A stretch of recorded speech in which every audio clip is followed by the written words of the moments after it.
जी screen पे सबको नज़र आ रही है?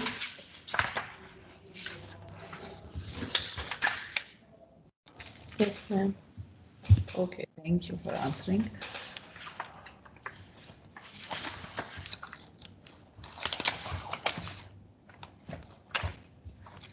चलें जी. Okay, today we will be talking about a number of things. एक तो we will talk about system, जिस तरह कल मैंने तस्करा किया था कि हम जो ये सारी की सारी चीज़ें कर रहे हैं, so what is actually R M, कि हम कहाँ से कहाँ तक पहुँचना चाहते हैं और इसके डिफरेंट कंपोनेंट्स जो कि हम करते रहेंगे आगे पूरे कोर्स में कवर जो है. और उस केस में जो है we will talk about A to D conversion, जिसमें सैम्पलिंग को हम थोड़ा ज़्यादा डिटेल में करेंगे, क्वांटाइजेशन और कोडिंग को हम थोड़ा सा टच करेंगे, बिकॉज कोडिंग तो खैर हम बाद में इतना नहीं करेंगे, मगर क्वांटाइजेशन और सैम्पलिंग जो है they are actually separate extensively wrong topics in the next chapters. तो उसको वहाँ पे जाके जो है हम उनको खासा बाद में कवर करेंगे. यहाँ पर टुडे आज के लेक्चर में जो है we will be just talking about कि ओवरव्यू क्या है, कि what is happening. And similarly D to A conversion को भी हम बहुत ही ज़्यादा ब्रीफली टच करेंगे. I will not talk about that in detail. उसका भी जो है वो आगे जाके हम डिस्कस करेंगे डिटेल में कि कैसे होती है. And then we will talk about overall system, जो हम बात करते हैं कहाँ से चल के कहाँ तक हम पहुँचना चाहते हैं और बीच के कौन कौन से कंपोनेंट्स हैं जो कि इन्वॉल्व होते हैं, जो कि इस कोर्स में हम करते रहेंगे. And then we will move towards to chapter number 2 of your textbook, जिसमें we will just talk about something जो कि आपको ऑलरेडी पता है, एलिमेंट्री डिस्क्रीट टाइम सिग्नल्स की हम बात करेंगे. And we will talk about classification of discrete time signals. So let's move. Announcement में there is no new announcement. एक जो चीज़ मैंने आप लोगों से कल भी पूछी थी, I would ask you today again, कि आप लोगों को मुझे टाइम बता सकते हैं कि what would be the best time for you to give the quizzes. C R कौन है? सी आर हैं कि नहीं है? Okay, I guess C R शायद नहीं है. तो आप में से कौन रिस्पॉन्सिबिलिटी लेगा, क्योंकि मैं तो आप लोगों के नाम भी नहीं जानती और शक्लें भी नहीं मुझे पता. तो I just can not assign the task to someone of you के आप में से कौन मुझे बताएगा हाफ एन आवर का. चले आप मुझे वैसे बता दें, आप लोगों की क्लासेस के कौन सा दिन है जिसमें क्लासेस, फ्राइडे को कौन सा टाइम है जब आपकी क्लासेस नहीं हो रही होती? मैम फ्राइडे को सिर्फ हमारे पास फ्री स्लॉट है आफ्टर 11 के बाद 1:30 तक. और उसके फिर क्लासेस हैं? Yes ma'am. Okay okay. और व्हाट अबाउट और थर्सडे? मैम थर्सडे को भी सुबह 11 तक हम लोग फ्री होते हैं. सुबह 11 तक फ्री होते हैं? मैम लेकिन हर मैम कोई नहीं होता, वो जो टीचर्स भी हैं. जी जी मैम बोलिए. हमारी लैब होती है मैम, उस टाइम रिपीट कर रहे हैं. मैम अच्छा, मंडे फ्री होते हैं हर कोई आफ्टर 11:30 टू बिफोर 11 अच्छा. 11:30 से 11:30 से कब तक? Ma'am 1:30 ma'am. तक. अच्छा, यस तो फिर okay, so let's just decide now. So there are 2 slots. एक तो आपका 11:30 से 1:30 तक फ्राइडे है, या 11:30 से 1:30 तक मंडे है. मुझे आप खुद यस बता दें कौन सा स्लॉट आपको सूट करता है, मतलब इनमें से कौन सा, किस दिन जो है हाफ एन आवर हम असाइन कर दें. मंडे में भी मैम फ्राइडे मैम सही मंडे रहेगा ठीक मैम। होगा मैम. फ्राइडे को मैम जुम्मा भी पढ़ना होता है तो टाइम नहीं ओके, बचेगा. चलें ठीक है. यस मैम मंडे में. चलिए ठीक है. तो फिर so let's just decide this as 12 to 12:30 p.m. on Mondays. ठीक है, तो नेक्स्ट मंडे को आपका पहला क्विज होगा. और उस क्विज में बिकॉज अगर इस वीक में मैं लेती तो जाहिर है कि मैं पिछली वीक की सारी चीज़ें यूज़ करती, लेकिन जब आपका मंडे का क्विज होगा ना, उसमें आज तक जो भी हम कवर करेंगे वो इंक्लूडेड होगा. So you would be able to see के आज तक हम क्या कवर कर रहे हैं. और मेरा नहीं ख्याल कि इसमें कोई इतना मसला होना चाहिए, because they are all basics जो कि आपने ऑलरेडी कहीं ना कहीं पे पढ़ी हुई हैं. सो जस्ट इस फॉर्म में सिग्नल ड्रॉप हो गया. आप काइंडली रिपीट कर देंगे किसका आपने क्या जी बताया? जी, मैं ये कह रही हूँ कि आपके मंडेज को जो है वो 12 से 12:30 हुआ करेगा क्विज. और जिस मंडे को होना होगा ज़ाहिर है मैं उसमें अनाउंस कर दूँगी. तो you will have next quiz will be on Monday क्या डेट आ रही है मंडे को? Monday February 15th।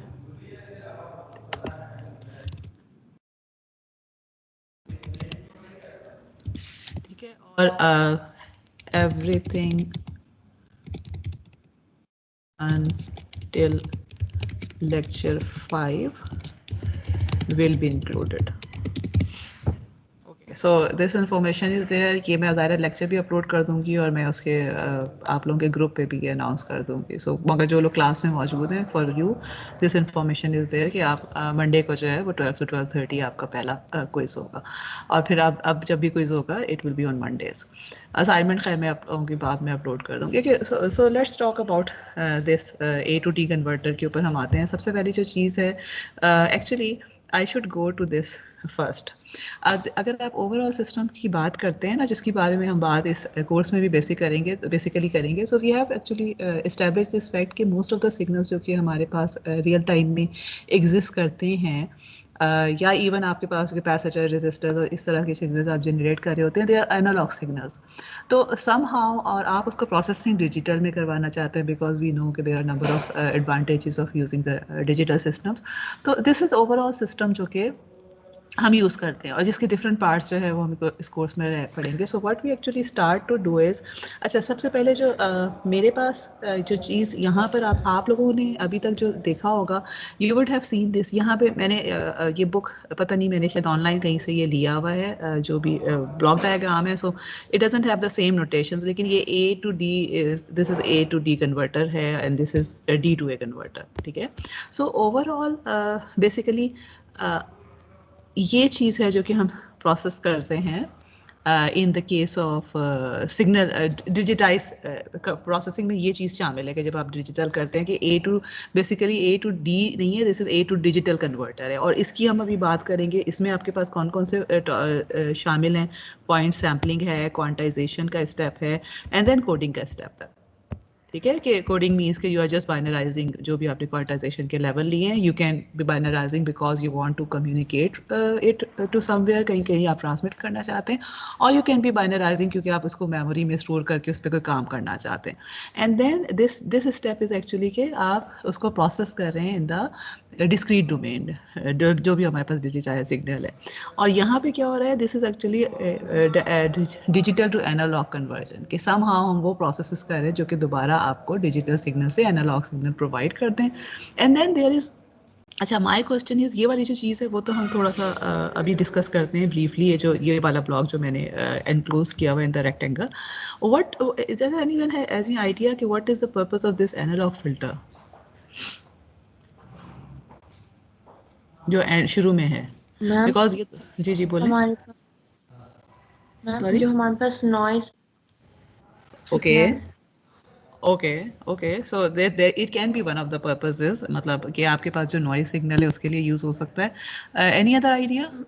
Ma'am signal को हम लोग अगर टाइम डोमेन में कंस्ट्रक्ट कर रहे हैं इसलिए ताकि वो फ्रीक्वेंसी डोमेन में एंटी अलियासिंग वाली चीज़ ना हो, उसके लिए है। Okay very good. ठीक है, कि आपके पास जो है वो basically, so we will actually touch upon, अब आपको ना आपकी जो बुक में नज़र आएगा जो ब्लॉक डायग्राम है, that is a block diagram जिसमें उन्होंने स्टार्ट ही यहाँ से किया हुआ है। ठीक है, and they have ended there. ये तो जो ये फिल्टर्स हैं ना, रिकंस्ट्रक्शन फिल्टर और एनालॉग फिल्टर जो एंड और शुरू के हैं, they are part of the system most of the time, not always लेकिन मोस्ट ऑफ द टाइम ये होते हैं, but they are in analogue domain. तो इस वजह से उसको डिजिटल सिग्नल प्रोसेसिंग में आपको कुछ जगहों पे ये नज़र नहीं भी आ रहे होंगे, लेकिन इट डजंट मीन कि हमें, मतलब what this figure is trying to tell you is this is actually giving you the whole picture, कि आपके पास जो है starting from analogue signal ending at analogue signal, analogue input से स्टार्ट किया, एनालॉग आउटपुट पे ही आप एंड हुए। बीच में क्या हो रहा है कि somehow you want to convert it into digital and then work on that digital and then again convert it to analog, लेकिन analog so digital करने से पहले भी you may need some filter and after conversion also you may need some filter। तो इसके बारे में खैर हम बाद में पढ़ेंगे। फिलहाल आज के लेक्चर में जो है I will be just talking about this जो ब्लॉक मैंने ये रेड में एनक्लोज किया हुआ है, इस ब्लॉक की हम बात करते हैं। सो लेट्स स्टार्ट। अच्छा सबसे पहले जो इसका स्टेप है दैट इज़ सैम्पलिंग। ओके अब ये वाली जो फिगर है ये मैंने आपकी बुक से मेरा ख्याल है ली है, जो ये वाली फिगर है, ठीक है। तो this is actually specifically for the part के जब हम ये अस्यूम कर रहे हैं कि हमारे पास जो एनालॉग सिग्नल है that is a signal which has correct frequencies, और ये कि हमने उसको भी फ़िलहाल जो है वो एनालॉग फ़िल्टर को हम फ़िलहाल छोड़ रहे हैं। We are just talking about के ए टू डी कन्वर्टर में क्या हो रहा है। ए टू डी कन्वर्टर में जिस तरह आपको ऑलरेडी पता भी है और हम यहाँ पे नज़र भी आ रहा है कि वी यू हैव 3 स्टेप्स। एक तो सबसे बड़ा सैम्पलर है। सैम्पलर क्या कर रहा है? So let's start to analyse them one by one. सबसे पहला जो है वो सैम्पलर है या सैम्पलिंग का जो आपके पास ब्लॉक है, इसमें क्या जा रहा है? We are actually this is actually if this is sampler, तो हम इसको दे रहे हैं इनपुट पे analogue signal and we want discrete signal there, ठीक है। और इसका क्या मतलब है कि मेरे पास अगर ये सिग्नल है जो मैं इनपुट पे दे रही हूँ, तो एट द आउटपुट यानी this right it this is x a of T, और आउटपुट पे I would want something like this. ठीक है कि इसके सैंपल्स मुझे चाहिए, सॉरी फिगर सही नहीं बन रही, लेकिन anyway I think you are getting the point, ठीक है। So what is the relationship between x a of t and x of n? Basically आर जो मेरे पास एक्स ऑफ एन है that would be x a of t when I am taking sample at NT, ठीक है। What does it mean by NT? कि we are taking sample at every t seconds, ठीक है। अब t क्या है? We actually don't know and t would be different for different signals and it is actually the sampling time. Okay अच्छा, एक जो चीज़ हम इस कोर्स में हमेशा याद रखेंगे वो ये कि we will be talking about uniform sampling. यानी मैं ये नहीं कह रही कि T1, T2 और T3 जो है, यानी what we are saying is कि जितना डिस्टेंस जो है वो 0 से T के दरमियान है उतना ही T से 2T के दरमियान है, विच मीन्स कि एवरी 2 सैम्पल्स जो है उसके दरमियान सेम टाइम डिफरेंस है एंड सैम्पलिंग फ्रीक्वेंसी और sampling time is constant through out the processing जो भी हम बात कर रहे हैं। So this T is actually defining the sampling time. और जिस तरह से हमें आपको यहाँ से नज़र आ रहा है कि दिस इज़ वन पॉसिबिलिटी कि मैंने टी जो इस तरह ले लिया है, there is another possibility कि अगर मैं टी को छोटा कर देती हूँ तो इसका मतलब क्या है कि आपके पास नंबर ऑफ सैम्पल ज़्यादा हो जाएंगे। So the information that we are keeping after the sampling it dependent upon कि आपने टी को कितना रखा हुआ है, ठीक है। अगर आप टी को बहुत छोटा कर देते हैं तो इसका मतलब आप बहुत से सैंपल्स ले रहे हैं, विच मीन्स के you are keeping a lot of information from your analogue signal, but in that case what is happening कि आपके पास जाहिर है कि फिर आपको प्रोसेसिंग मेमोरी एवरीथिंग में जो है you will need a lot of space और कंप्यूटेशनल पावर। और द अदर हैंड अगर आप फर्ज करें कि बहुत बड़ा कर देते हैं ये sampling time, for example let's suppose कि मैं इस तरह का सैम्पलिंग टाइम ले रही हूँ कि I have just one sample in every kind of cycle, ठीक है। अब ये खैर पीरियोडिक तो मैंने बनाया ही नहीं है, लेकिन लेट्स सपोज कि इस तरह से है। इसका क्या डिसएडवांटेज होगा? Can anyone tell me? क्योंकि देखिए एडवांटेज तो मुझे समझ में आ रहा है कि अगर मैं सैम्पलिंग टाइम को बहुत कम कर देती हूँ। जी जी मैम हम इंफॉर्मेशन को लॉस कर देंगे ना इस तरह। तो लॉस तो आप पहले भी कर रहे हैं। मतलब द थिंग इज कि अगर मैंने बहुत कम भी सैम्पलिंग टाइम रखा है तो तब भी पूरी इन्फॉर्मेशन तो मेरे पास नहीं है ना, तो दैट इज अगेन तो इस लॉस में और उस लॉस में। जी मैम हमें मतलब समझ आएगा कि हमें क्या कन्वे हो रहा है। मैम इस अगर हम लोग टाइम जी इंटरवल जी बहुत ज़्यादा कर लेंगे तो हम लोग रिकंस्ट्रक्ट नहीं कर पाएंगे एनालॉग सिग्नल को ओके वापस।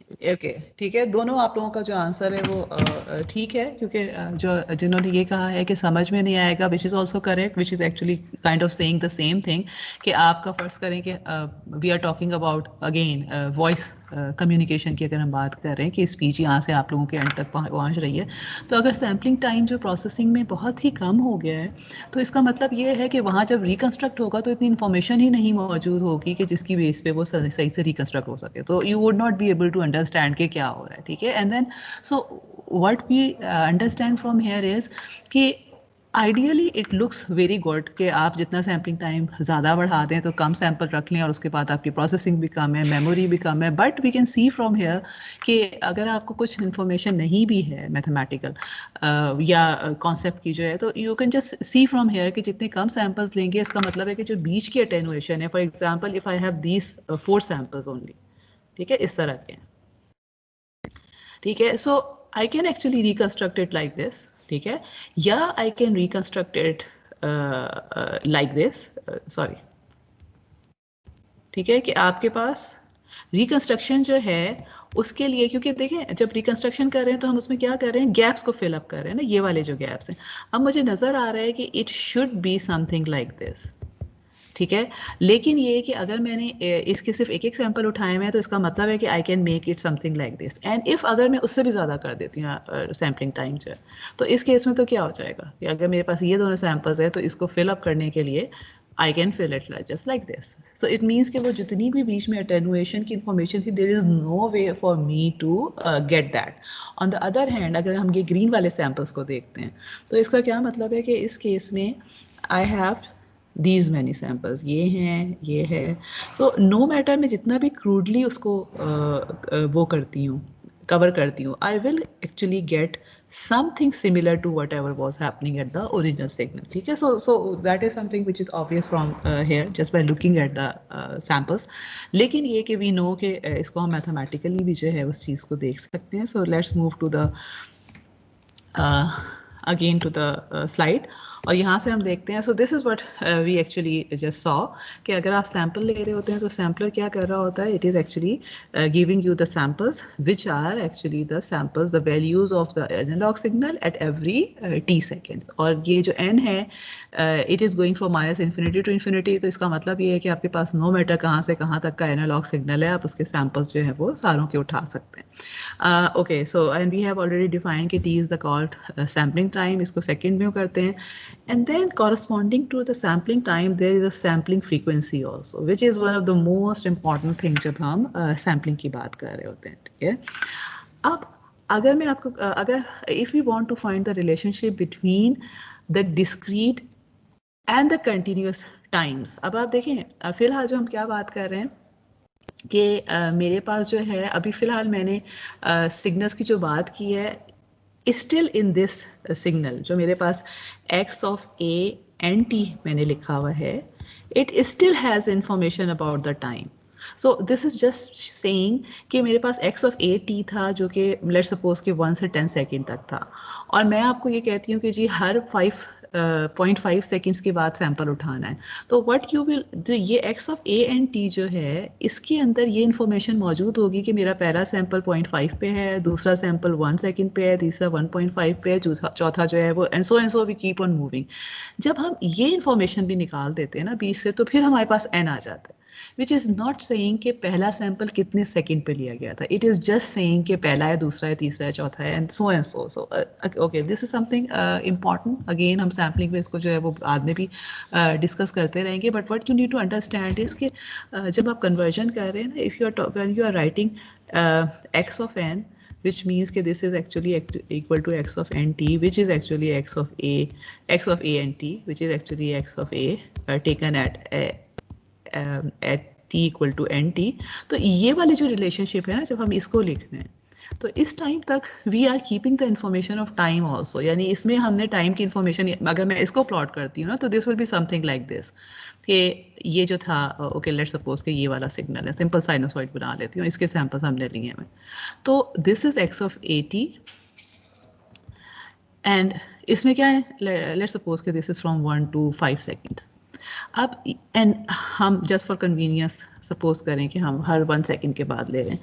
This is x of a and t, which means कि जब मैं इसको करती हूँ ना प्लॉट, तो it will be something like this, 1 second, 2 second, 3 second and so आपके पास जो है ना, या ये कि late me make it more clear के बजाय मैं 0.5 की भी इंफॉर्मेशन देती हूँ, ठीक है. लेट्स सपोज कि हम ये कह रहे हैं कि हम 0.5 पे उठा रहे हैं सैंपल्स, तो इसका मतलब है कि पहला सैंपल क्या होगा, 0.5 सेकेंड है, फिर 1 है, फिर 1.5 पे एक सैंपल होगा, फिर 2 पे, फिर 2.5 पे. This is x of a and t. इससे आगे हम कहाँ जाते हैं, now we actually don't want this information, क्योंकि कंप्यूटर में जब आप प्रोसेस कर रहे हैं तो we just have the first sample second sample. इस केस में क्या हो जाएगा कि now it will be just starting with this is 0th sample, this is first sample, this is second sample, this is third sample, and this is actually x of n जो कि हमारे पास sample होके मिला हुआ है. But what I am trying to explain here is कि there is a relationship between the time जो कि आपका कंटिन्यूस टाइम सिग्नल में था एंड द टाइम जिसके ऊपर आप सैंपल ले रहे हैं, और वो हमें सिंपली जो है वो यहाँ से वो रिलेशनशिप नज़र आ रहा है. अच्छा, इस रिलेशनशिप को आई कैन एक्चुअली जी बोलें मैम. सिर्फ ये चीज़ नहीं समझ में आ रही, x a n of t की समझ में आ गई, फिर जब ये एक्स ऑफ एन के ये सेम ही नहीं है, लाइक 0 से शुरू हो रहा है. सेम है, लेकिन एक्सेस में देखिए ना, यहाँ 0.5 था ना, एक्स ऑफ एन में 0.5 नहीं होगा. This will be the first sample, ठीक है. 0.5 सेकेंड लिया गया था, लेकिन कंप्यूटर के लिए this is just first sample. It could have been taken at 0.5 second, it could have been taken at 1 second. जब तक आप यहाँ पर आ रहे हैं ना, इसमें ये इन्फॉर्मेशन आप कन्वे कर रहे हैं. So what I am trying to actually tell you here is कि ये जो चीज़ है ना, x of a and t, it is kind of on the time axis again, क्योंकि इसमें 0.5 आपको नज़र आ रहा है, 1.5 भी नज़र आ रहा है, which can not be possible in x of n. तो यहाँ तक जो है ना वो वाली चीज़ें जो आप कह लें कि आप सिग्नल को जो है प्रोसेस कर रहे हैं, but you are keeping the information of the time also, कि इतने टाइम के ऊपर लिया जा रहा है. जब आप उसको किसी सिग्नल डिजिटल सिग्नल प्रोसेसर में डाल रहे हैं ना, तो उसमें से आप ये देखिए 0.5 तो आप नहीं कर सकते ना, because your access can not be 0.5. तो जब आप डिजिटल सिग्नल प्रोसेसर में डाल रहे हैं तो उसके पास क्या इन्फॉर्मेशन आ रही है, फर्स्ट सैंपल ये है, सेकंड सैंपल ये है, थर्ड सैंपल ये है, फोर्थ सैंपल ये है. डिजिटल सिग्नल प्रोसेसर जो है ना, इस टाइम की इन्फॉर्मेशन को लूज कर रहा है. And that is one of the reason कि जब आप अगले एंड पे जाके रिकंस्ट्रक्ट करते हैं, आपको फिर बताना पड़ता है कि किस सैम्पलिंग टाइम के साथ जो है वो आप चले थे, ठीक है. इसको आप जिस तरह फॉर एग्जांपल इस तरह ले सकते हैं कि अब आपके पास जो है वो लेट्स सपोज कि यही वाला सिग्नल है, और आप में से एक जो आप जो है लेट्स सपोज उसको 0.5 सेकेंड पे सैम्पल कर रही हैं, ठीक है, और सिग्नल जो है वो 5 सेकेंड के लिए. तो अगर आप 0.5 सेकेंड पे कर रही हैं तो आपके पास 10 सैंपल्स आ रहे होंगे, ठीक है. और इनिशियली जो है जब आप 0.5 सैंपल पे सेकंड पे कर रही हैं, तो इसका मतलब है कि आपको जो है, late me make a clearer picture, कि आपको जो है वो लेट्स सपोज कि 0.5 पे कर रही हैं, तो इसका मतलब है कि if it is starting from 0, तो यहाँ 0.5 पे एक सैंपल है, एक 1 पर है, एक 1.5 पर है, एक 2 पर है, ठीक है. अब ये देखिए सैंपल्स तो बन गए हैं ना. So these are actually the values of x of a at multiples of time period. Let's suppose that there is another student who is taking the samples at 1 second. ठीक है, हम यहाँ बना लेते हैं उनको. तो इसका मतलब क्या है कि उनका पहला सैंपल क्या होगा, 0 पे होगा, दूसरा 1 सेकेंड पर है, तीसरा 2 सेकेंड्स पर है, ठीक है. एंड सो आगे बढ़ता चला जा रहा है. अब इसका मतलब है कि x a of n t for that student would be taking the information के 1 मतलब 0 1 2 3 सेकेंड के जो भी वैल्यूज थी वो हमने उठाई हैं, जबकि आप वाला जो है उसमें ये इन्फॉर्मेशन होगी कि हर 0.5 सेकेंड के ऊपर आई है. जब आप अगर किसी प्रोसेसर को दे रहे हैं, ये कंप्यूटर के अंदर डाल रहे हैं, तो आपके पास कितने होंगे सैम्पल्स. आपके पास अगर फर्स्ट करें 10 सैम्पल्स इस तरह से बन रहे थे, जो दूसरे स्टूडेंट उनके पास 5 सैम्पल्स आ रहे होंगे. प्रोसेसर क्या करेगा, processor will just start from it कि दिस वॉज कि आपके सैम्पल्स को वो क्या नंबरिंग दे देगा, 0 1 2 से लेकर 10 तक. इट विल नॉट नो कि आपने 0.5 के साथ उठाए थे, उनके सैंपल्स को भी अगेन 0 1 2 के साथ लेके नंबर मिल जाएगा. तो माय पॉइंट इज कि दोनों केसेस में आपके पास सैम्पलिंग हो रही है, लेकिन जब आपने प्रोसेसर में दे दिया है ना, जब आप एक्स ऑफ एन खाली कर देते हैं, तो you are taking out the information of time entirely out of that sample. उसमें आपको जो है यू आर मतलब एक्चुअल टाइम की, मैं ये नहीं कह रही कि यहाँ पर जो डिस्क्रीट टाइम की तो इन्फॉर्मेशन है, विच मीन्स कि आपके पास जो पहला सैंपल है वो जाहिर है कि आपके पास दूसरा सैंपल पहले सैंपल के बाद आ रहा है टाइम में जो है, but you are losing the information कि एक्चुअल सिग्नल जो था उसके रेफरेंस से किसने कितनी दफ़ा उठाया था, किस वक्त उठाया था.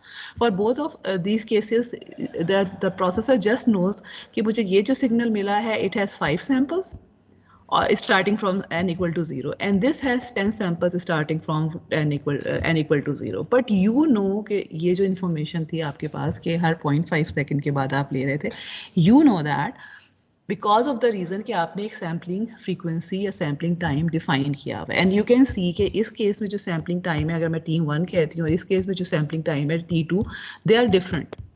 And because of that reason आपके पास डिफरेंट जगहों पे सैम्पल्स आ रहे थे, but for processor doesn't care कि ये T1 क्या था और T2 क्या था. इसका फिर से कहाँ पे आ जाएगा कंट्रीब्यूशन, जब आप रिकंस्ट्रक्ट करेंगे.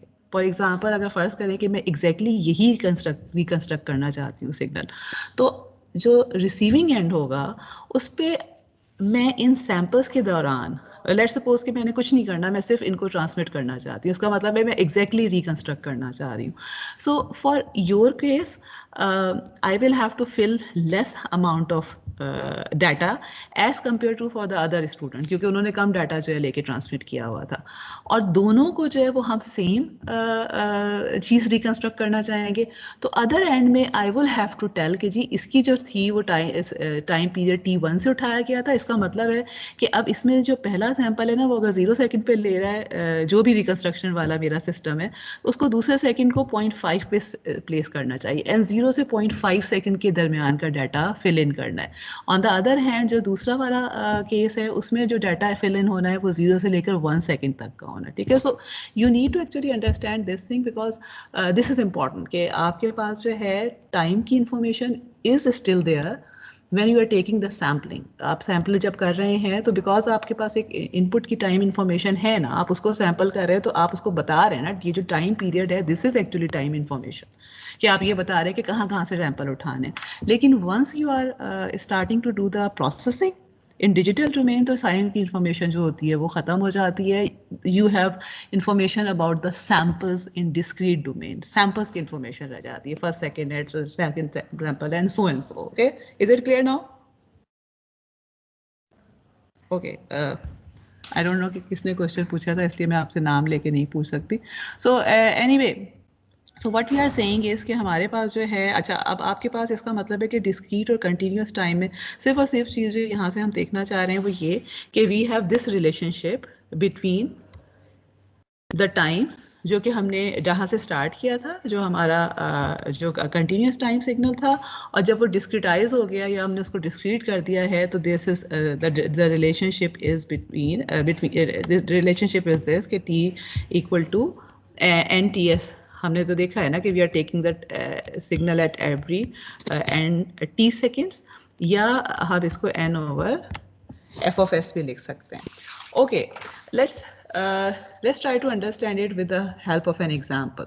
Let's suppose कि मेरे पास जो सिग्नल है that is actually given by simple सा सिग्नल है जिसको मैं सैम्पल करना चाह रही हूँ, which is 2 pi f t plus theta.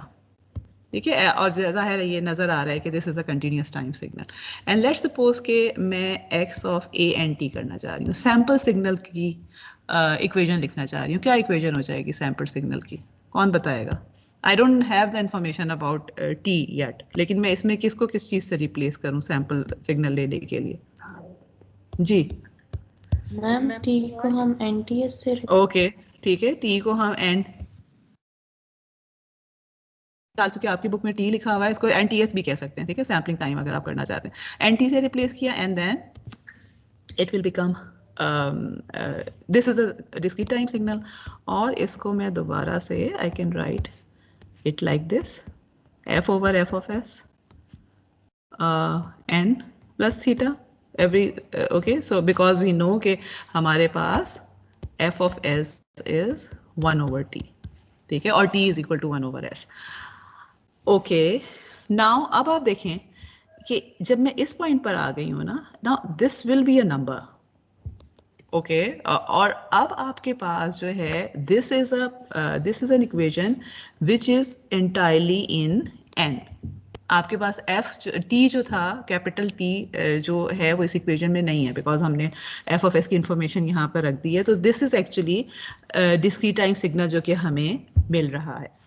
अब हमारे पास हमने जो पीछे इक्वेशंस पढ़ी हैं, मतलब पिछले हम कुछ लेक्चर्स में करते आ रहे हैं, वी नो कि अगर आपके पास एक डिस्क्रीट टाइम सिग्नल होता जो कि ऑलरेडी डिस्क्रीट टाइम में अगर कोई सिग्नल हो, ये इक्वसाइन ही हो लेट्स सपोज, तो उसको मैं कैसे लिख सकती हूँ? I can write it as 2 pi f n plus theta, right?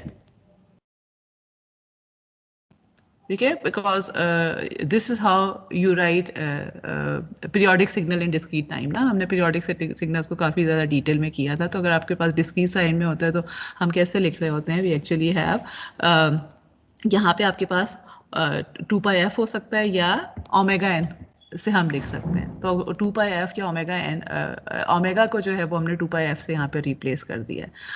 अगर आप इस इक्वेशन को इसके साथ कंपेयर करते हैं तो क्या दोनों में डिफरेंस नजर आ रहा है या सिमिलैरिटी नजर है? तो देखिए दोनों को साइन है, दोनों डिस्क्रीट टाइम में। डिफरेंस क्या है? This is obtained by sampling of a continuous time signal. This is an equation of discrete time signal by default. ठीक है, तो इसको अगर मैं कंपेयर कर रही हूँ तो मुझे क्या नज़र आ रहा है कि मेरे पास जो ये फ्रीक्वेंसी है f, अगर मैं डिस्क्रीट टाइम फ्रीक्वेंसी को रिलेट करना चाहती हूँ कंटिन्यूस टाइम फ्रीक्वेंसी से, उस सिग्नल की जिस सिग्नल से मैंने स्टार्ट किया था, then this f is actually equal to capital F over f of s. Okay, is it clear to everyone? ये बात जी जी, ओके, देखें आपके पास जो you have, okay, let me just be there. आपके पास जो एक सिग्नल मौजूद है, आप एक डिस्क्रीट आपके देखें, you are starting with x of a t and you are ending at x of n. x of a t जो है इसकी फ्रीक्वेंसी थी f, some frequency f. x of n जो है इसकी फ्रीक्वेंसी को हम रिप्रेजेंट करते हैं by capital F, sorry small f, और जो हमारे x ऑफ a t है इसकी फ्रीक्वेंसी को हम कैपिटल F से रिप्रेजेंट कर रहे हैं। अब आप यहाँ से समहाउ चल के यहाँ तक पहुँचे हैं and you want to know कि जो कैपिटल F की फ्रीक्वेंसी थी इसके साथ हमने क्या किया है कि हमने स्मॉल x की फ्रीक्वेंसी मिली है, ठीक है, या हमने डिस्क्रीट फ्रीक्वेंसी को क्या किया था कि जिसके बाद हमें जो है सॉरी कंटिन्यूस टाइम की फ्रीक्वेंसी को हमने किस चीज़ के साथ ऑपरेट करवाया है कि हमें डिस्क्रीट टाइम की फ्रीक्वेंसी मिली है, ठीक है। और वो आपको जो है that is actually something conceptually you already know कि आपने जो कंटिन्यूस टाइम में जो भी सिग्नल था उसके आपने जो है वो एक स्पेसिफिक टाइम पे सैम्पल्स लिए थे। इसका मतलब है कि जो सैम्पलिंग फ्रीक्वेंसी है वो भी कहीं ना कहीं इन्वॉल्व है ना, कि आपके पास जो है वो सैम्पलिंग टाइम आप क्या कर रहे हैं, अगर आप डिस्क्रीट टाइम कंटिन्यूस टाइम का सिग्नल से अगर वो उठा रहे हैं बेसिकली x ऑफ n तक जा रहे हैं, इसका मतलब ये है कि जो हमारे पास सिग्नल है उसको आप बेसिकली हर t सेकंड के बाद 1 से मल्टीप्लाई कर रहे हैं, you are actually kind of opening the switch at every t second. तो सम टाइम पीरियड के बाद आप ले रहे हैं तो इसका मतलब है कि उस फ्रीक्वेंसी टाइम से मल्टीप्लाई कर रहे हैं आप उस टाइम के ऊपर जो है वो 1 से मल्टीप्लाई कर रहे हैं सैम्पल्स को, तो इसका मतलब है कि जो सैम्पलिंग फ्रीक्वेंसी है वहाँ से डिवाइड हो रही है और वहाँ हमें नज़र आ रहा है यहाँ से ना, बिकॉज हमने इस t को nt से रिप्रेजेंट कर दिया है, but this actually is the frequency of your discrete time signal, because अब आपके पास डिस्क्रीट टाइम सिग्नल आ चुका है। So what we can include from here is कि जो भी आपके पास कंटिन्यूस टाइम सिग्नल था, जब आप उसको सैम्पलिंग फ्रीक्वेंसी से डिवाइड कर रहे हैं तो you are getting the frequency of the discrete time signal, के डिस्क्रीट टाइम में आपके पास जो सिग्नल आ रहा है वो किस फ्रीक्वेंसी से उसमें क्या एग्जिस्टिंग फ्रीक्वेंसी होगी। ओके, ये वाली जो चीज़ है, okay let me just go back here again, ठीक है। Okay, for example let's suppose यहाँ से हम देख लेते हैं, मेरे पास जो ये फिगर देखते हैं, ये जो फिगर है साइनोसॉइड की एक फिगर बनाई हुई है। अब आप ये देखें यहाँ पर ये जो एक्चुअल साइनोसॉइड है इसकी फ्रीक्वेंसी इज 40 हर्ट्ज, और वो जो है इसका 40 हर्ट्ज का क्या मतलब होगा कि आपके पास 40 साइकिल्स जो हैं वो हो गए रिपीट इन 1 सेकेंड, और ये से हमें नज़र आ रहा है कि 0.1 सेकेंड में जो है जस्ट 4 साइकिल हो रहे हैं, ठीक है। This is clear to everyone. अच्छा, अब हमने सैंपल्स उठाना शुरू किए हैं। अब आप देखें इसमें मैंने कितने सैंपल्स उठाए हुए हैं।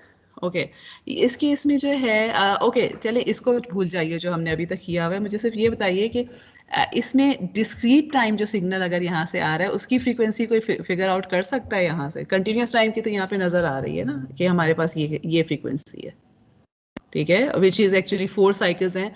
0.1 सेकेंड में 4 साइकिल्स हैं, तो इसका मतलब है कि 1 सेकेंड में 40 साइकिल्स हो जाएंगी और 40 हर्ट्ज इसकी फ्रीक्वेंसी आ गई है। अब सैम्पल्स जो हमने लिए हैं, सॉरी कहाँ चला गया, ओके, सैम्पल्स जो हमने लिए हैं, पहले तो ये बताएं मुझे कि सैम्पल्स कितने कितने, what is the sampling time here. चलें बाकी भी चीज़ भूल जाते हैं। यहाँ से आपको नज़र आ रहा है ये जो सर्कल्स हैं, these are the sampling times. तो सैम्पलिंग टाइम कितना नज़र आ रहा है यहाँ पे आपको? 0.01। 0.01, okay okay, 0.01। And what will be the sampling frequency? इसका मतलब है कि आपके पास f of s will be equal to 1 over 0.01 or it will be equal to what? 100 hertz, ठीक है, ओके। और ये वाली जो फ्रीक्वेंसी है, अब आपके पास जो एक्चुअल की फ्रीक्वेंसी थी, ओके सॉरी जी, what we are saying is कि आपके पास जो f है, जो डिस्क्रीट टाइम सिग्नल आ रहा है, जिसके ये वाले सैंपल्स हैं, ठीक है, ये वाले जो सैंपल्स हैं, इसकी फ्रीक्वेंसी जो है that would be equal to actual ये वाली frequency 40 over f of s which is 100 hertz.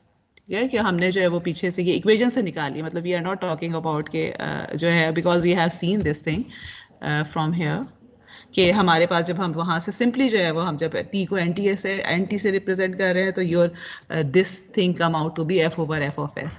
तो इसका मतलब है कि अगर मैं इसी इक्वेशन को कहाँ चला गया, ओके, इफ मैं इसी को जो है वो मैं आपको अगर आप ये करते हैं कि this was actually cosine was equal to a cos of 40 into 2 pi t, तो मेरे पास this is x of t, तो जो इसके कॉरस्पॉन्डिंग x ऑफ n आएगा, मुझे कौन उसकी इक्वेशन बताएगा? आप में से कोई मुझे बताए, ठीक है। वी नो कि x ऑफ n और x ऑफ t के दरमियान फ्रीक्वेंसी का क्या रिलेशनशिप है। So what will be the a cosine, तो ऐसा ही रहेगा। What will be the frequency here, what should I right here?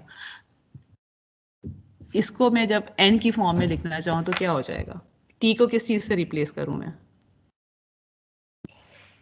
nt के nt, ठीक है, और nt जो है that would be equal to 40, okay, 100। okay, so it will be equal to 40 over 100 and multiplied by 2 pi, ठीक है। So what we actually जो चीज़ यहाँ से आपने याद रखनी है वो ये, विच इज़ समथिंग इम्पॉर्टेंट, कि आपके पास जब सैम्पलिंग आप कर रहे हैं तो जो सैम्पल सिग्नल है उसकी frequency is dependent upon the frequency of the original signal and sampling frequency of the signal जो कि आप यहाँ जो एक्सट्रैक्ट कर रहे हैं, and that is the one of the reasons कि वो जो aliasing का फिनोमेना होता है वो हमारे पास आ रहा होता है। ओके, अच्छा, अब अगेन हम कंप्यूटेशन पे तो बाद में जाते हैं। मुझे ये बताइए कि जो सेकेंड वाली फिगर है, ठीक है, इसमें okay, let me just remove all of these और थोड़ा सा मैं एक और काम करती हूँ, let me make some space. Okay, अच्छा, अब मुझे ये बताइए कि ये जो सेकंड वाली फिगर है इसमें सैम्पलिंग फ्रीक्वेंसी क्या है नजर आ रही है? 0.01, ठीक है, वही सेम है, ठीक है ना, तो इसका मतलब है कि इसमें वही है 100 हर्ट्ज है, ठीक है। ओके, अब इसमें दो सिग्नल्स हैं, एक की जो है f of 1 जो है that is let's suppose frequency of the first signal, उसको मैं 10 हर्ट्ज कर देती हूँ, which is this slow moving signal, this one, and then the f of 2 which is 90 hertz, ठीक है। और अब आप देखें कि हमारे पास सैंपल्स तो मैंने दोनों केसेस में जो है वो 0.01 सेकेंड पे किए हुए हैं, तो इसका मतलब है कि दोनों केसेस में जो मेरे पास 100 हर्ट्ज की फ्रीक्वेंसी है। सैंपल्ड अगर मैं फ्रीक्वेंसी ले लेती हूँ, ठीक है, सैंपल सिग्नल लेती हूँ, अब मुझे ना आपने सिर्फ एक चीज़ बतानी है कि ओहो ये क्यों नहीं हो रहा भाई, ओके, एक्स ऑफ 1t जो है, लेट्स सपोज कि this is with reference to first frequency जो है, इसकी क्या इक्वेशन हो जाएगी? a cos ऑफ कौन बताएगा? चलें आप में से कोई मुझे बताए। ये जो पहला सिग्नल है, अभी हम कंटिन्यूस टाइम की बात कर रहे हैं। x1 ऑफ t जो है a cos ऑफ क्या हो जाएगा 2 पाई f1t, जो मेरे पास, एंड वी आर अस्यूमिंग कि हमारे पास फेज डिफरेंस 0 है, तो 2 पाई f1 का क्या मतलब हो जाएगा 40 पाई t आ जाएगा, नहीं 20 पाई t आ जाएगा, right? Everyone agrees with this? नजर आ रहा है ना आप लोगों को? Yes ma'am. Okay, so x1 is actually equal to, okay मैं इसका फॉर्मूला लिख लेती हूँ, a times cos of 2 pi f1t and f1 is actually 10, तो इसका मतलब है कि a cos of 20 pi t आ जाएगा। जी जी बोलें। सॉरी आपकी आवाज कट रही है, क्या कह रहे हैं?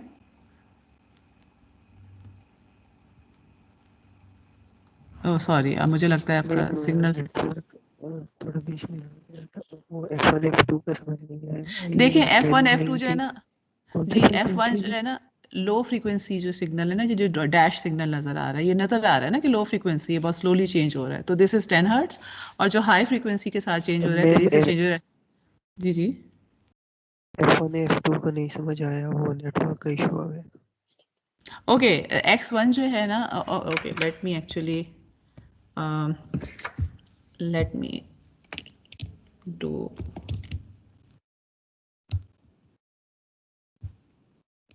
जी ये फिगर यहाँ पर है। मैं आप लोगों को सिर्फ ये चाहती हूँ कि आप मुझे ना दो इक्वेशंस बताएं। एक जो है वो सिग्नल कोसाइन है, ठीक है, एंड वन सिग्नल जो है वो that is x1 of t, इसकी इक्वेशन मुझे आपने बतानी है जिसकी फ्रीक्वेंसी 10 हर्ट्ज है, और दूसरा x2 ऑफ t की फ्रीक्वेंसी बतानी है मुझे इक्वेशन जिसकी फ्रीक्वेंसी 90 हर्ट्ज है। ओके, और जबकि x ऑफ t की जो इक्वेशन है इन जनरल, वो हमारे पास हमने क्या लिखा हुआ है, cos ऑफ, cos को साइन हम अस्यूम कर रहे हैं, साइन हो भी तो इट डजेंट मैटर, क्योंकि हमारा पर्पस जो है वो ये नहीं है, we just want to find k. अब इस केस में f1 is 110 and f2 is 90, तो क्या हो जाएगी इसकी इक्वेशंस, क्या हो जाएंगी? सिंपली मुझे सिर्फ और सिर्फ उसमें बताएं, कंटिन्यूस टाइम में, डिस्क्रीट पे तो हम आ ही नहीं रहे फिलहाल, क्या हो जाएंगी? 40 पाई टी और 180 पाई टी। ठीक है, a cos of 20 pi T नहीं होगा, 20 pi t, 20 pi T and and 180 pi t.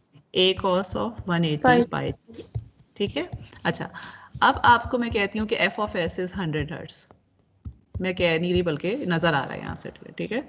अब आप मुझे बताएं equation x1 of n, x1 of n क्या है और x2 ऑफ n क्या है? जी, और जबकि अब हम देखें x1 ऑफ n और x2 ऑफ n जो है ना, x of n by default जो है उसका तो हमें एक फार्मूला पता है, लेकिन अब हम सैंपल्स लेके कर रहे हैं ना, तो उसका हमें क्या इक्वेशन पता है, that is equal to 2 pi f over f of s time n, ये हमने पीछे से निकाला, ठीक है। So what will be this formula, x1 of n क्या हो जाएगा? Ma'am x1 of n will be equal to a cos 20 upon 100 by n. Okay, 20 upon 100 pi n, and x2 क्या हो जाएगा? 180 upon 100 by n. 180 over 100 pi n, ठीक है। अच्छा, अब आप देखें मैं इसको फर्दर क्या कर सकती हूँ, इसको मैं 2/10 लिख सकती हूँ, ठीक है, और इसको मैं लिख सकती हूँ, सॉरी 18/10, या इसको एक्चुअली मैं फर्दर करती हूँ 2/10 क्या, मैं 1/5 भी तो लिख सकती हूँ ना, π/5 n आ जाएगा ये वाला, सिर्फ मैं कैंसलेशन कर रही हूँ और यहाँ पे कुछ भी नहीं कर रही है, π/5 n आ जाएगा, और दूसरा वाला आ जाएगा 9/10 n, right? Everyone agrees with that? यही आएगा ना, 180 को अगर 100 से आप 180/100 करते हैं तो 9 जो upon आप 5 में 9/5 आएगा। Yes okay, ma'am. हाँ ठीक है, सॉरी, ठीक है। अच्छा 9/5 आ जाएगा, ओके, लेट मी, ओके, अब मेरे पास जी, अब आप देखें कि 9/5 पाई जो है this is actually equal to 2 pi minus pi by 5n। ठीक है, n को छोड़ दें, ये तो नजर आ रहा है ना हमें, राइट? मैंने इसको सिर्फ और सिर्फ 2 पाई का मल्टीपल इसमें से निकाला है। And we have seen in the previous lectures कि अगर 2 पाई मल्टीपल से अगर आपके पास सिग्नल्स 2 पाई मल्टीपल अपार्ट हैं तो उसकी एक्चुअली फ्रीक्वेंसी वही होती है जो कि 2 पाई के अंदर वाली फ्रीक्वेंसी है, ठीक है, बिकॉज वो they are identical. So it means कि मेरे पास जो cos of 9 pi by 5n है, this is actually same as cos of pi by 5n या minus pi by 5n। Cos के केस में जो इट डजेंट मैटर कि आप नेगेटिव ले रहे हैं या पॉजिटिव ले रहे हैं, but what we are saying is कि हमने दो डिफरेंट सिग्नल से हमें स्टार्ट हुए, लेकिन at the end of the day जो हमें अब x of n और x2n के जो सैम्पल्स मिल रहे हैं ना, they will be exactly at the same point because of the reason कि आप हमें नज़र भी आ रहा है ना कि आप देखें कि मैंने ये जो हाई वाला फ्रीक्वेंसी वाला सिग्नल था उसके कोई एक्स्ट्रा सैम्पल्स तो नहीं लिए, जो लो वाले फ्रीक्वेंसी का, या सैम्पल्स आर इन सच अ वे कि अगर मैं इसकी रिकन्स्ट्रक्शन करती हूँ by using the same frequency f of s which is equal to 100 hertz, तो मुझे 9 पाई बाय 5 के बजाय cos पाई 5n जो है एज अ आउटपुट मिल रहा होगा। And that is where the concept of aliasing comes कि what we are saying is कि जिस तरह आप लोगों ने ये शुरू में खुद भी कहा है कि जब हम सैम्पलिंग करते हैं तो we should have number of samples, enough number of samples, but we didn't know कि how many enough number of samples. So from here what we can conclude is कि इतने number of samples enough होने चाहिए कि जो frequencies आपके पास हैं उनमें आपके पास 2 पाई से कम का डिफरेंस हो, या समहाउ आपके पास जो हाई फ्रीक्वेंसी कंपोनेंट है उसके भी इतने सैंपल्स होने चाहिए कि वो लोअर फ्रीक्वेंसी कंपोनेंट वाले सिग्नल के साथ मिक्स अप ना हो रहा हो या उसका एलियस ना हो रहा हो, ठीक है। Now these two frequencies for f of s equal to 100 hertz हमारे पास 10 हर्ट्ज और actually 90 hertz is an alias of 10 hertz. यानी इसका क्या मतलब है कि 90 हर्ट्ज जो है वो बेसिकली 10 हर्ट्ज के तौर पर ही अपीयर हो रहा होगा if I keep sampling frequency to be equal to 100 hertz. So what do I do कि मैं ये चाहती हूँ कि मेरे पास जो रिसीव एंड है, अगर मैं इन दोनों सिग्नल्स को फर्ज करें कि साथ साथ भेज रही हूँ, तो आई वांट कि मुझे ये दोनों अलग अलग ही मिले। ऐसा ना हो कि 90 की जगह भी 110 वाला मिल जाए और 90 तो इसका मतलब है कि कहीं खो गया। So what should I do? What is the thing that is in my control in this case to avoid aliasing? Ji, anyone, any guesses? क्या कर सकते हैं हम यहाँ पर? सैम्पलिंग फ्रीक्वेंसी बढ़ा दें, ठीक है ना। And in other words what we are saying कि इसको मैं एटलीस्ट इतना कर दूं कि मुझे ये वाली भी चीज़ जो है वो सही से रिकंस्ट्रक्ट हो रही हो, ठीक है। और उसके लिए जो है वो हम अगला जो है वो देखते हैं, जो अगली साइड देखते हैं कि what we actually are saying is, अब हम ऑलरेडी ये चीज़ देख चुके हैं कि कंटिन्यूस टाइम के केस में जो है हमारे पास फ्रीक्वेंसी जो है this actually can go from -infinity to infinity. Discrete time के केस में जो है वी नो के फ्रीक्वेंसी कैन बी फ्रॉम -पाई टू पाई अगर आप रेगुलर फ्रीक्वेंसी की बात करें, और अगर हम जो है वो लीनियर फ्रीक्वेंसी की बात करें तो -हाफ से हाफ के दरमियान में होगी। And we have seen this relationship just now कि अगर आप एनालॉग से डिजिटल में डिस्क्रीट में जा रहे हैं तो फिर ये वाली फ्रीक्वेंसीज ऑलरेडी एग्जिस्ट। ये वाला जो है वो रिलेशनशिप हमने अभी देख लिया है कि आपके पास जो एनालॉग फ्रीक्वेंसी होती है उससे हमारे पास जो डिस्क्रीट टाइम की फ्रीक्वेंसी है उनमें ये वाला रिलेशनशिप जो है वो एग्जिस्ट करता है। तो if this is between -half and half, we already know कि डिस्क्रीट टाइम की फ्रीक्वेंसी तो इसके दरमियान इससे आगे बढ़ ही नहीं सकती। सो इट मीन्स कि अब इसकी जगह मैं ये लगाऊं, और what I am saying is कि ये जो रेशियो है it must be between -half and half because this is the ratio that is actually equivalent to the discrete time frequency. और in other words मैं इसको further अगर replace वो करती हूँ तो मुझे क्या नज़र आ रहा है कि f जो है continuous time frequency जो है वो basically it has to be between minus fs/2 से लेकर fs/2 तक। या इन अदर वर्ड्स हम क्या करते हैं कि जब हम सैम्पलिंग कर रहे होते हैं we always look for the maximum frequency. और मैक्सिमम फ्रीक्वेंसी का क्या मतलब है कि हमारे पास जो लार्जेस्ट है, फॉर एग्जांपल अगर फर्स्ट करने की अभी हमने बात की है कि 10 हर्ट्ज का सिग्नल है और 90 हर्ट्ज का सिग्नल है, तो हम क्या देखेंगे, हम 90 हर्ट्ज को देखेंगे एंड वी टेक यानी देखें ना, अगर मैं इसको फर्दर रीअरेंज करती हूँ, let me actually rearrange here, तो हम क्या कह रहे हैं कि जो सैम्पलिंग फ्रीक्वेंसी है it should be at least twice जो है आपके पास जो भी आपके पास फ्रीक्वेंसी सैम्पलिंग फ्रीक्वेंसी है it has to be at least equal to twice the जो भी आपके पास largest frequency in the signal आ रहा है. So in other words what we actually, so the rule that we actually follow in order to avoid the aliasing is कि आपके पास जो सैम्पलिंग फ्रीक्वेंसी है, ये वाली जो फ्रीक्वेंसी है, we always take it greater than और equal to 2 times F max. और जब हम 2 टाइप एफ मैक्स करते हैं ना, तो इसका मतलब क्या होता है कि आपके पास वी आर एक्चुअली श्योर कि तमाम फ्रीक्वेंसीज जो है वो रिकंस्ट्रक्ट अपने ही तौर पर अपनी ही फ्रीक्वेंसी के हो रही होंगी. अदरवाइज क्या हो जाता है कि अगर आपने ये कंडीशन फुलफिल नहीं की हुई है तो we actually have aliasing occur, which means कि जो ये वाली फ्रीक्वेंसी है, जो हायर फ्रीक्वेंसी है, it will actually alias back to the lower frequency या it will appear as the lower frequency. और so this is actually the Nyquist criteria. ये आप लोगों ने पहले किए थी सैम्पलिंग वगैरह? Yes ma'am. ओके, और एलियसिंग भी पढ़ी थी?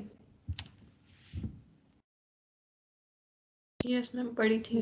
पढ़ी थी. ओके, चलिए, ये तो फिर अच्छी बात है कि आप लोगों को आइडिया तो थोड़ा सा है. So but for from here, अब हम इसको ज़रा दोबारा बाद में दोबारा टच करेंगे, but from here what we actually conclude is के हमारे पास जो सैम्पलिंग फ्रीक्वेंसी है it has to be at least equal to 2 times the maximum frequency. अगर एक सिग्नल है फिर तो कोई मसला ही नहीं है, उसकी जो भी फ्रीक्वेंसी है आप उसके ट्वाइस ले लेंगे. अगर नंबर ऑफ सिग्नल्स हैं जो कि एड अप होकर जा रहे हैं कहीं पर, तो आपने सबसे जो हाई फ्रीक्वेंसी वाला सिग्नल है उसकी फ्रीक्वेंसी से एटलीस्ट डबल रखने की ज़रूरत है. अच्छा, अब यहाँ पर जो है ना, we know the purpose of that analog filter जिसकी हम यहाँ पे बात कर रहे थे, कि sometimes there is a possibility कि मेरे पास ये ऑप्शन ही नहीं है कि मैं इतनी ज़्यादा रेट पे सैम्पल कर सकूं. फॉर एग्जांपल मेरी वॉइस जो है, वॉइस का सिग्नल जो है, इसके अंदर जो सैम्पल्स होते हैं 44 किलो हर्ट्ज तक का फ्रीक्वेंसी जा सकती है. इसका मतलब है कि in order to sample is properly I at least must have 88 kilo hertz की फ्रीक्वेंसी होनी चाहिए ना सैम्पल की. तो इसका मतलब है कि मेरे पास जो इतने ज़्यादा सैम्पल्स की मुझे ज़रूरत है. 88 किलो हर्ट्ज का क्या मतलब है? टाइम सैम्पलिंग टाइम कितना हो जाएगा?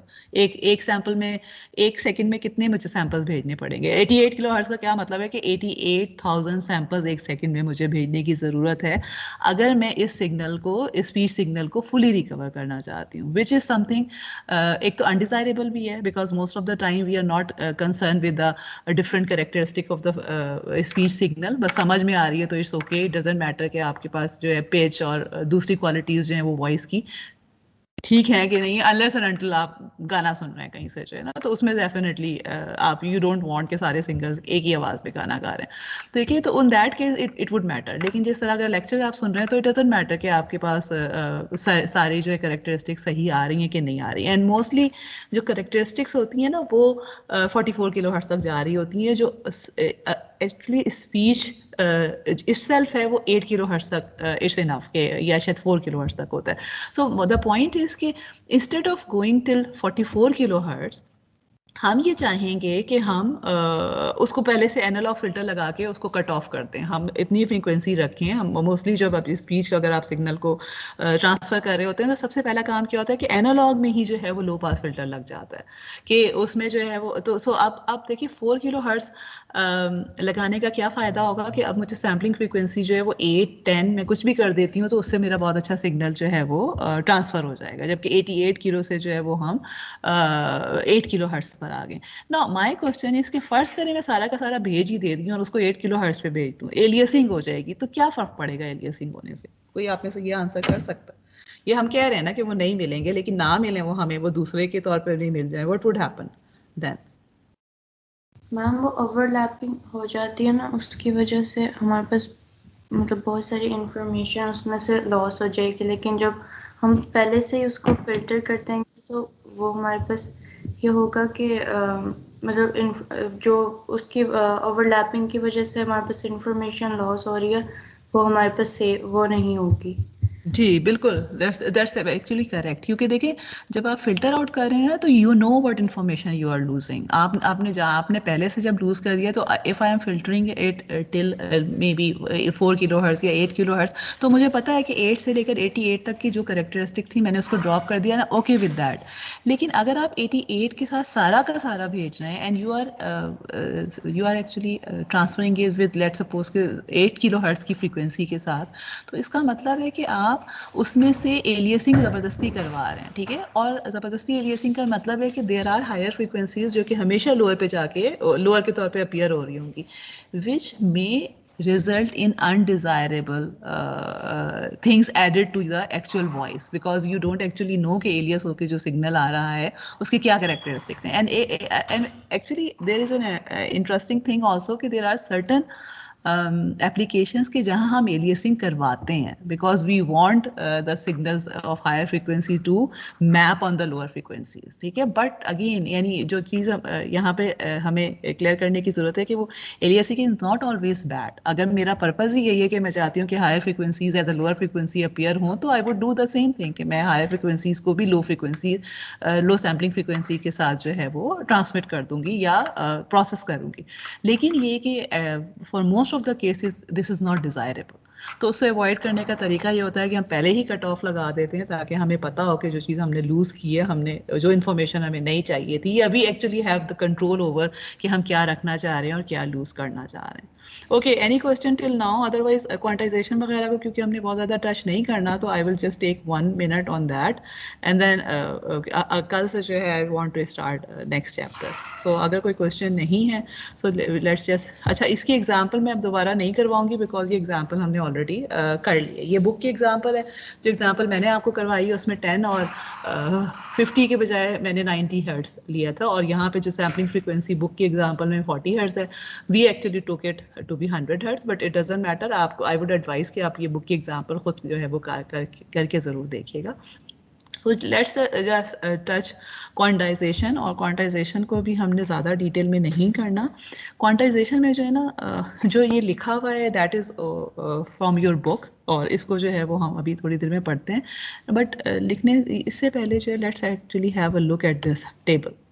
आप देखें what is quantization, कि आपके पास क्वांटाइजेशन का स्टेप इज आफ्टर सैम्पलिंग, जिसका मतलब ये है कि अब हम एनालॉग से डिस्क्रीट में आ चुके हैं, विच मीन्स कि हमने सैम्पल्स ले लिए हैं, लेकिन जो सैम्पल्स का एम्पलीट्यूड है that is not discrete, that is actually continuous, which means कि it can be anything. For example ये देखें, ये यहाँ पर जो है ना, अब ये जो पहले नीचे वाली फिगर देखें, अब आप देखें कि ये प्लॉट जो हुआ हुआ है ना, this is a plot of a signal x of at which is equal to 0.9 t, 0.9 raised to the power t। तो इसका मतलब है एक्सपोनेंशियल है जिसको हमने प्लॉट किया। ये जो ब्लैक कलर की हमें सॉलिड लाइन नज़र आ रही है। नेक्स्ट स्टेप में हमने क्या किया, इसको सैम्पल कर दिया, और सिंपल हमने कैसे सैम्पल किया हुआ है कि आपको ये सारे सैम्पल्स नज़र आ रहे हैं। This is the first sample, ये हमारे पास जो है वो पहला सैम्पल है, ये दूसरा सैम्पल है, ये तीसरा सैम्पल है। अब आप देखें कि जो सैम्पल की वैल्यूज़ हैं ना वो यहाँ ऊपर लिखी हुई हैं। फर्स्ट सैम्पल जो हमारे पास आ रहा है दैट इज़ एट, इसकी जो मैग्नीट्यूड है दैट इज़ 1। सेकंड आ रहा है 0.9 raised to the power 1, तो 0.9 पे आ रहा है। थर्ड 0.81 पे आ रहा है। फोर्थ 0.729 पे आ रहा है, and then you can keep on looking. तो आपको नज़र आ रहा है कि सिर्फ अगर 10 सैम्पल्स हम ले रहे हैं पहले, तो आखिरी वाला जो सैम्पल है उसकी डेसिमल पॉइंट जो है वो बहुत ज़्यादा है एक्यूरेट, अगर हम उसको लेना चाहते हैं।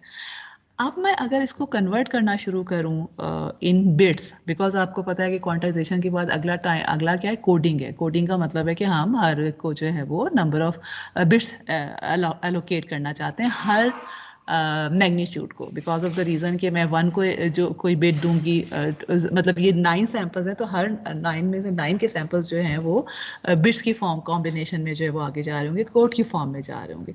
तो अगर मैं इतने डेसिमल प्लेसेस ले रही हूँ तो दिस इज़ क्वाइट इम्पॉसिबल कि इतनी वेरिएबिलिटी को हम कोड के अंदर कन्वर्ट कर सकें।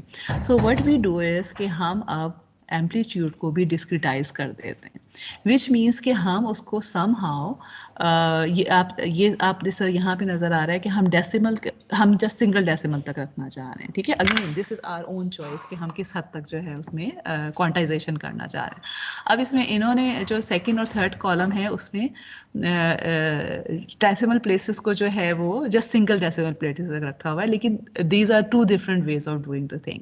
एक पहले वाले में हम क्या कर रहे हैं, ट्रंकेशन कर रहे हैं, विच मीन्स के फर्स्ट जो हमारे पास डेसिमल है उसके बाद जितने भी डिजिट्स आ रहे हैं ना उनको सर जस्ट ड्रॉप करते चले जा रहे हैं, ठीक है। सो इट मीन्स के 1 तो 1 ही रहेगा, 0.9 0.8 1 को 0.8 कर दिया, 0.729 को 0.7 कर दिया, 0.65 को 0.6 कर दिया, एंड सो ये ट्रंकेशन है। दूसरा जो है वो राउंड ऑफ है। Both of them are okay depending upon कि आपके पास जो है वो एप्लीकेशन में आप करना क्या चाहते हैं। देखिए हम बहुत सी चीज़ें करेंगे, बट रिमेंबर दिस थिंग कि देयर इज़ नो राइट और wrong about any things, it all depends upon कि आप करना क्या चाहते हैं, कि आपका जो एंड गोल है क्या है। जिस तरह मैंने अभी थोड़ी देर पहले मेंशन किया था कि देयर आर सर्टेन एप्लीकेशन जिसमें इवन एलियासिंग इज़ डिज़ायरेबल। हम चाहते हैं कि हाई फ्रिक्वेंसी जो है वो लो पे मैप हो, because we want to keep that information somehow due to some reason. तो इट डजंट मीन कि aliasing is always bad, but for most of the cases जिसमें हम बात करते हैं उसमें aliasing is not desirable. Similarly in this case also truncation करते हैं या round off करते हैं, it's your decision. round off आपको पता है करना आता है कि अगर round off का क्या मतलब है कि अगर मेरे पास जो है वो अगर मैं 2 डेसिमल तक या 1 डेसिमल तक जाना चाहती हूँ, तो अगर सेकेंड डेसिमल पे 5 या 5 से ज़्यादा है तो हम फर्स्ट डेसिमल जो है उसको बढ़ा देते हैं। फॉर एग्जाम्पल आपको यहाँ डिफरेंस नज़र आ रहा है, ठीक है। ट्रंकेशन में जो है वो सिर्फ मैंने 5 को इन्होंने जो है वो ड्रॉप कर दिया है, जबकि राउंड ऑफ में क्या किया है कि 0.65 को 0.7 उसकी जगह लिख दिया, बिकॉज 5 की जगह जो है हमने एक डेसिमल पीछे जो है एक डिजिट इंक्रीज कर दिया है। एंड सो हमारे पास जो है वो दोनों सेट्स आ गए हैं, ठीक है। Again there is no restriction कि आप कौन सा करते हैं, but no matter what you do you will always end up with some errors, ठीक है, बिकॉज ऑफ द रीज़न कि आपने कोई ना कोई तो इन्फॉर्मेशन ड्रॉप की है ना। अब इस केस में इन्होंने जो है वो एरर दिया है which is for the round of case. So it means कि ये जो नंबर्स आपको यहाँ पे नज़र आ रहे हैं ना, these are the numbers which are obtain by subtracting, इसमें से इसको सब्ट्रैक्ट करके आ रहा है। मतलब जो आपका राउंडेड है एक्स ऑफ क्यू एन को हमने राउंडेड मैग्नीट्यूड कहा हुआ है, और एक्स ऑफ एन जो है वो एक्चुअल था सैम्पल का मैग्नीट्यूड आफ्टर सैम्पलिंग हमें मिला हुआ था। तो उसमें से जब आपने माइनस किया है तो you are getting error. And this is, remember this thing कि quantization always results in some error. Quantization error कभी भी ज़ीरो नहीं होता, बिकॉज ऑफ द रीज़न कि आप कहीं ना कहीं इंफॉर्मेशन को ड्रॉप कर रहे हैं। वी नीड टू डिसाइड कि हम कितने क्वांटाइजेशन एरर के साथ जो है वो हम कितने क्वांटाइजेशन एरर को जो है वो टॉलरेट कर सकते हैं, ठीक है। अब इसमें जो है ये वाली जो फिगर है, this is actually showing the same thing कि ये जो डॉट्स के साथ आपके पास लाइंस लगी हैं, दे आर द सैम्पल्स। जो हॉरिजॉन्टल लाइंस हैं, they are actually showing the quantization levels, कि आपके पास जो है 0.1 पे एक लाइन लगी है, 0.2 पे लगी है, 0.3 पे लगी हुई है, and then the distance between any two quantization level is called quantization step, और we can see कि there is always a quantization error। अब आप देखें ना कि ये वाला जो इस तरह ये वाला जो हमारे पास पॉइंट है, ये एक्चुअल वैल्यू जो है उसकी सिग्नल की यहाँ कहीं है 0.65 पर, लेकिन ये अगर क्वांटाइजेशन अगर आपने की है तो वो उसको वैल्यू को एज अ 0.7 लेके ट्रांसमिट कर रही है। So there is an error जो कि बहुत ऑब्वियस है, और बाकी केसेस में भी हमें नज़र आ रहा है कि थोड़ा बहुत एरर, जिस तरह इस सैम्पल में भी एरर है, कुछ सैम्पल्स में कम एरर है, कुछ सैम्पल पे बिल्कुल नहीं है। फॉर एग्जांपल अगर 1 पे कोई वैल्यू आई थी सैम्पल की, तो उसको हम एज अ 1 ही ट्रांसमिट कर रहे हैं, बिकॉज क्वांटाइजेशन में भी जो है वो यही चीज़ आ रही होगी। अच्छा, my one question is before we just wrap up, what do you think would be a good choice in terms of quantization steps? यानी हम कितने ज़्यादा स्टेप्स रखें, क्वांटाइजेशन लेवल ज़्यादा होने चाहिए या क्वांटाइजेशन स्टेप बड़ा होना चाहिए? देखिए these are two things which are opposite to each other. कि क्वांटाइजेशन लेवल का क्या मतलब है कि आप कितने हिस्सों में डिवाइड कर रहे हैं। फॉर एग्जांपल अब यहाँ पे जिस तरह हमें नज़र आ रहा है जो सिग्नल हमने जो सिग्नल अभी लिया है हाल, that was going from 0.4 to 1 तक जा रहा था, ठीक है। और जाहिर है ये जब आगे चलता चला जाएगा तो ये टुवर्ड्स 0 चला जाएगा। अब माय क्वेश्चन इज कि या फर्ज करें कि 0 से लेकर 1 तक जा रहा है, तो what should be the better option, कि मैं इसको 4 पार्ट्स में डिवाइड कर दूं, विच मीन्स कि अब देखें ना इन्होंने कितने में डिवाइड किया हुआ है, 10 पार्ट्स में डिवाइड किया हुआ है, 10 पार्ट्स किए हैं इसके, हर 0.1 के बाद दे रहे हैं। लेकिन उसका क्या नुकसान है कि अभी भी आपके पास बहुत से लेवल्स हैं ना।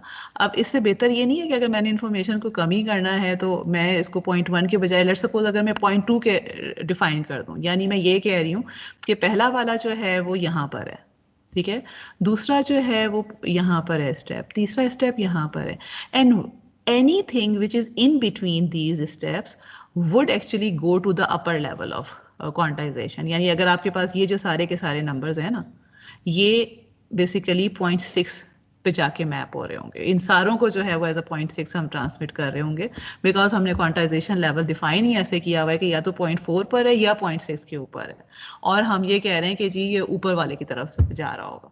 ऑन द अदर हैंड दूसरी ऑप्शन क्या हो सकती है कि 0.1 के बजाय 0.05 पे रख दें, कि मैं इन दोनों के दरमियान में भी एक और क्वांटाइजेशन वो ले आती हूँ, इन दोनों के दरमियान में भी एक और ले आती हूँ, एंड सो। इसका मतलब ये है कि अब मेरे पास जो है आई हैव मोर फाइनर क्वांटाइजेशन। बेहतर कौन सी होगी इसमें से, मेरा क्वेश्चन ये है। Any answers? मैम दोनों को ज्यादा स्टेप्स वाली, ओके, क्यों? मैम उसमें एरर कम हो जाएगा ना। एरर कम हो जाएगा, वेरी गुड, ओके। अच्छा दूसरा आंसर क्या आ रहा था? जी मैंने बोला था दोनों ही। दोनों ही, ओके चलें। दोनों किस सिचुएशन में? अगर आपको कहा जाए, मैं आपको कहती हूँ ये आपने ट्रांसमिट करना है, तो what would you prefer and why?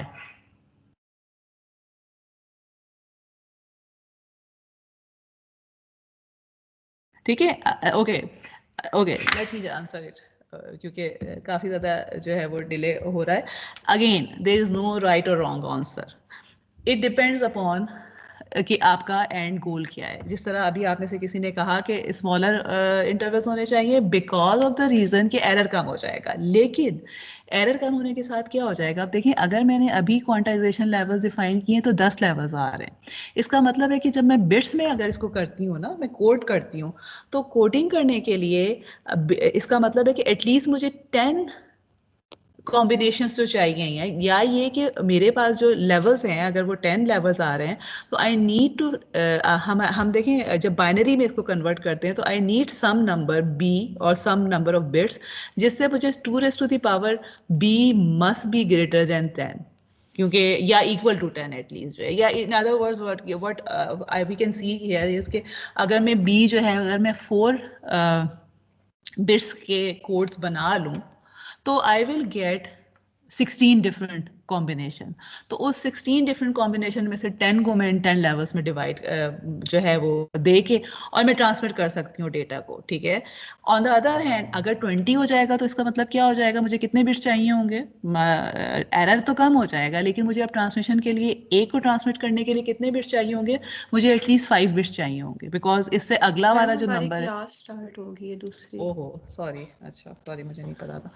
तो चलें, हो चुकी है या होनी है अभी क्लास आपकी मैम स्टार्ट? हमारी हो हुई नहीं है मैम, टाइम हो गया लेकिन।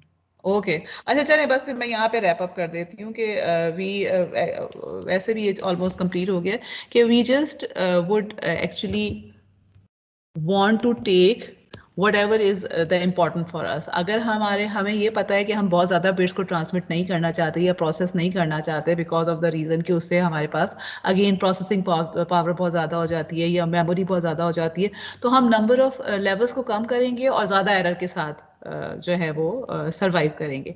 ऑन द अदर हैंड अगर हमारे पास जो है वो इफ़ वी नो के नंबर ऑफ एरर जो है वो कम होना हमारे लिए ज़्यादा इंपॉर्टेंट है, तो फिर उस केस में जो है we will go for finer number of levels और more number of levels for the quantization. Okay let's stop here और let me stop recording।